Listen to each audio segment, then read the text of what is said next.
नमस्कार दोस्तों, स्वागत है आपका कन्नास कोचिंग सेंटर के चैनल पर। आज हम बात करने जा रहे हैं भारतीय राजनीति के बारे में। आज का जो टॉपिक है वो है भारत और चीन के बीच का संबंध। किस प्रकार के इन दोनों के संबंध हैं उनके ऊपर में चर्चा करेंगे। तो चलिए दोस्तों, शुरुआत करते हैं हम अपने चैप्टर की। और सबसे पहले हम बात करते हैं इस चैप्टर में इन दोनों के रिलेशन को लेकर के। क्या है रिलेशन, आइए जानते हैं और समझते हैं। लिखा है, दोनों में ही प्राचीन काल से सांस्कृतिक तथा आर्थिक संबंध रहे। किसकी बात हो रही है? चीन और भारत की बात हो रही है। बहुत ही प्राचीन समय से दोनों के बीच में किस प्रकार का संबंध है? दोनों में मित्रवत संबंध है।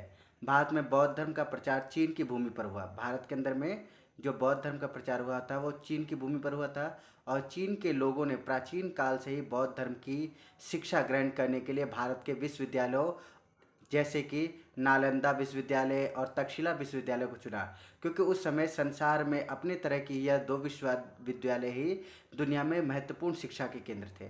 मैं आपको एक चीज़ और बता दूं, ये जितना भी चीज़ मैं लेके आया हूँ, एक तो बीबीसी के न्यूज़ चैनल से लेकर के आया हूँ मैं आपके पास, और दूसरा जो लेकर के आया हूँ पूरा डिटेल वो है हमारे पास विकिपीडिया से। इन दोनों से लेकर के मैं आया हूँ जो आपके पास यहाँ पर सामने में ला रहा हूँ, दोनों के रिलेशन को लेते हुए। तो हमने यहाँ पर समझ लिया कि बौद्ध धर्म जो है वो दो विश्वविद्यालयों में बहुत तीव्रता के साथ में इसका प्रसार चल रहा था। सबसे पहला अगर हम बात करें तो वो है नालंदा विश्वविद्यालय और दूसरा है तक्षशिला विश्वविद्यालय जो यहाँ पर आपको नज़र आ रहा है। इसके बाद अगर हम बात करें तो हमारे पास आ जाता है साम्यवादी चीन। किसकी बात कर रहे हैं हम? चीन के बारे में बात कर रहे हैं। चीन में 1946 में चीन में साम्यवादी शासन की स्थापना हुई। साम्यवाद किसको कहा जाता है? जहाँ पे सरकार के द्वारा सारे डिसीजन लिए जाते हैं उनको साम्यवाद कहा जाता है। समाजवाद का ही एक रूप होता है साम्यवाद। तो 1946 में चीन के साम्यवादी शासन की स्थापना हुई। तथापि दोनों देशों के बीच में मैत्री संबंध बना करके बराबर रहे और चीन के संघर्ष के प्रति भारत द्वारा विकासशील देशों के नीति की गहराइयाँ और पंचशील की आस्था प्रकट की गई। ठीक है, हम जानेंगे पंचशील क्या है, पंचशील का एग्रीमेंट क्या था, इन चीज़ों के बारे में हम जानेंगे। 1949 में नई चीन की स्थापना के बाद, यानी कि जब चीन आज़ाद हुआ था ब्रिटिश की गुलामी से, उसके बाद नई चीन की स्थापना हुई और अगले वर्ष भारत ने चीन के साथ राजनीतिक संबंध स्थापित किए। भारत और चीन का क्या हुआ? राजनीतिक संबंध स्थापित हुआ। किस वर्ष? 1949 के बाद से। इस तरह से भारत चीन लोक गणराज्य को मान्यता देने वाला प्रथम गैर समाजवादी देश बन गया था। यानी कि चीन को सबसे पहले जो मान्यता देने वाला देश था वो एक भारत था जो गैर समाजवादी देश बना था। ठीक है, आइए चलते हैं, हम आगे बात करते हैं। हम बात करें समझौते को लेकर के, जो भारत और चीन के बीच में समझौता हुआ था।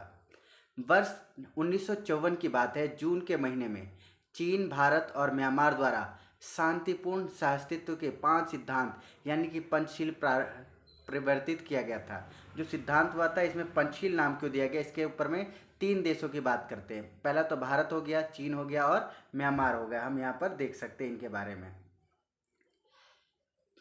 पंचशील चीन व भारत द्वारा दुनिया में शांति व सुरक्षा में किया गया एक महत्वपूर्ण योगदान था। किस किस का? ये जो पंचशील की धारणा है शांति और सुरक्षा को लेकर के पूरी दुनिया में, और आज तक दोनों देशों की जनता की ये जबान पर टिका हुआ है। देशों के संबंधों को लेकर स्थापित इन सिद्धांतों के मुख्य विषय वस्तु है एक दूसरे की प्रभुसत्ता व प्रादेशिक अखंडता का सम्मान करना। चाहे वो चीन हो या भारत हो, दोनों ने अपनी अखंडता का विश्वास जताने की कोशिश की गई है। एक दूसरे पर आक्रमण नहीं किया जाएगा, एक दूसरे के आंतरिक मामलों में हस्तक्षेप ना किया जाए और समानता व आपसी लाभ के आधार पर शांतिपूर्ण सहअस्तित्व बरकरार रखा जाए। ये 5 सिद्धांत रखे गए हैं। किसके अंदर में रखे गए? तो पंचशील की अवधारणा के अंदर में 5 सिद्धांत रखे गए जो हम यहाँ पर देखते हैं। यहाँ से यहाँ तक पूरा मेंशन है। सबसे पहले देखिए क्या लिखा है।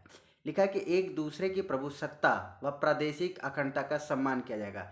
यानी कि भारत के लोग जो हैं वो चीन का सम्मान करें और चीन के लोग जो है वो भारत के लोगों का सम्मान करें। पहली बात ये। दूसरा, एक दूसरे पर आक्रमण नहीं ना किया जाए। यानी कि भारत चीन पर आक्रमण नहीं करेगा और चीन भारत पर आक्रमण नहीं करेगा। भारत चीन पर और चीन भारत पर। एक दूसरे के आंतरिक मामलों में हस्तक्षेप ना किया जाए। यानी कि ना तो भारत चीन के आंतरिक मामलों में हस्तक्षेप करेगा और ना ही चीन भारत के आंतरिक मामलों में हस्तक्षेप करेगा। उसके बाद समानता व आपसी लाभ के आधार पर शांतिपूर्ण सहअस्तित्व बरकरार रखा जाए। ये सारी बातें रखी गई थी। किसके? पंचशील के तहत में रखी गई थी। तो पंचशील क्लियर हो गया आपके पास, जो भारत और चीन के बीच में एक संबंध जोड़ा गया।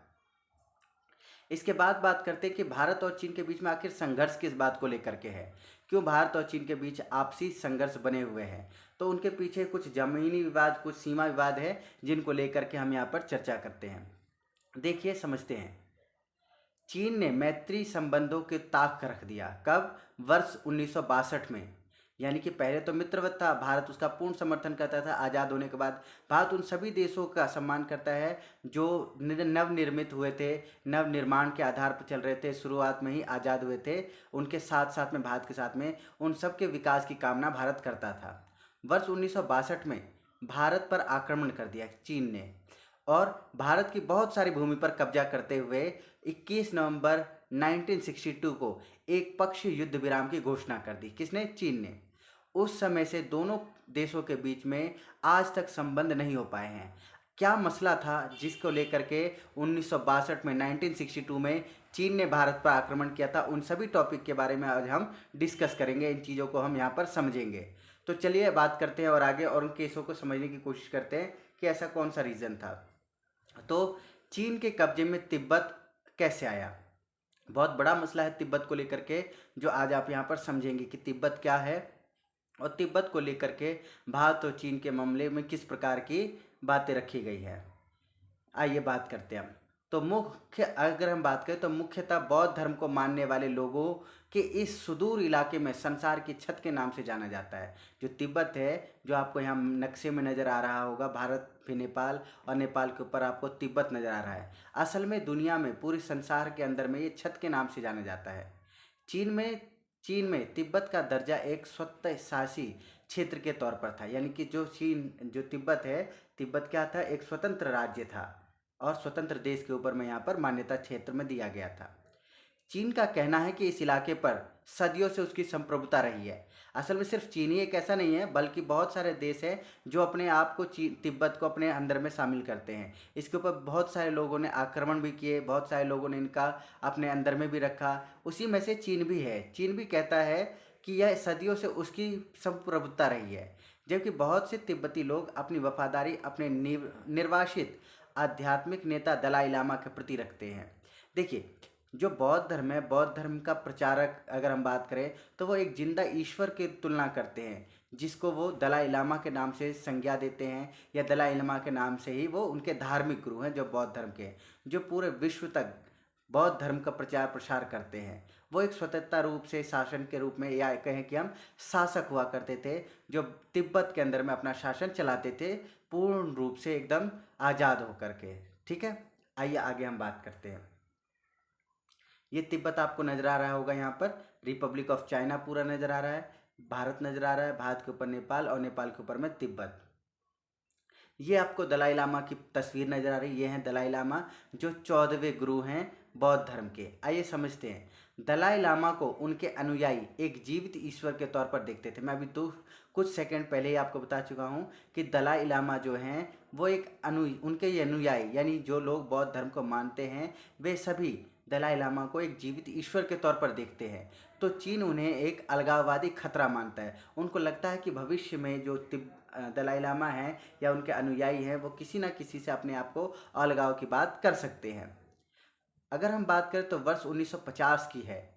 चीन ने इस इलाके पर अपना झंडा लहराने के लिए हजारों की संख्या में सैनिक भेज दिया था, ताकि जो तिब्बत है वो पूर्ण रूप से किसके कैप्चरिंग में आ जाए? चीन के कब्जे में आए। तो वर्ष 1950 में उसने बहुत सारे सैनिकों को तिब्बत में भेज दिया, और उस समय जो था तिब्बत के अंदर में धार्मिक जो क्रांतियाँ थी वो चल रही थी। तिब्बत के कुछ इलाकों में स्वतंत्रता शासित क्षेत्र बदल दिया गया और बाकी इलाकों को इससे लगने वाले चीनी प्रांतों में मिला दिया गया। यानी कि तिब्बत जो था उसको तो क्या कर दिया, एक स्वतंत्रता शासन क्षेत्र में बदल दिया, लेकिन बाकी जो आसपास के क्षेत्र थे उन सबको उन्होंने क्या कर लिया, चीन के प्रांतों में शामिल कर लिया। जिसको लेकर के वहाँ पर एक प्रकार के ना, हम कहें बात, तो लोगों ने क्या कर दिया, क्रांति की शुरुआत कर दी तिब्बत के लोगों ने, जो वहाँ के स्थानीय लोग थे, जो बौद्ध धर्म में विश्वास करते थे, जो किसी भी प्रकार से चीन का अपना दायित्व तो नहीं समझते थे। इतनी बात क्लियर है आपको? लेकिन साल 1959 यानी कि 1959 में चीन के खिलाफ हुए एक नाकाम विद्रोह के बाद 14वें दलाई लामा ने तिब्बत छोड़ करके भारत में शरण लेनी पड़ी।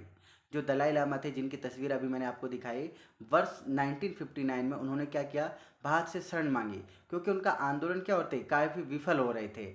इस कारण से उन्होंने भारत में शरण मांगा, जहां उन्होंने निर्वासित सरकार का गठन किया। आज भी वो भारत के अंदर में विद्यमान है और धर्मशाला से कुछ दूरी पर उनका भवन है, जहाँ से वो पूरे दुनिया में अपना जो सत्ता है उसको निर्वासित करते हैं या चलाते हैं। वर्ष 60 या 70 के दशक में चीन ने सांस्कृतिक क्रांति के दौरान तिब्बत के ज़्यादातर बौद्ध विराहों को नष्ट कर दिया। जो उनके मठ थे, उनकी व्यवस्था थी, उनको उन्होंने क्या कर दिया, नष्ट कर दिया। कब की बात करें हम, वर्ष 60 और 70 के दशक की बात करें, जो 1960 या 1970 का दशक माना जाता है। ऐसा माना जाता है कि दमन और सैनिक शासन के दौरान हजारों तिब्बतियों की भी जान गई थी।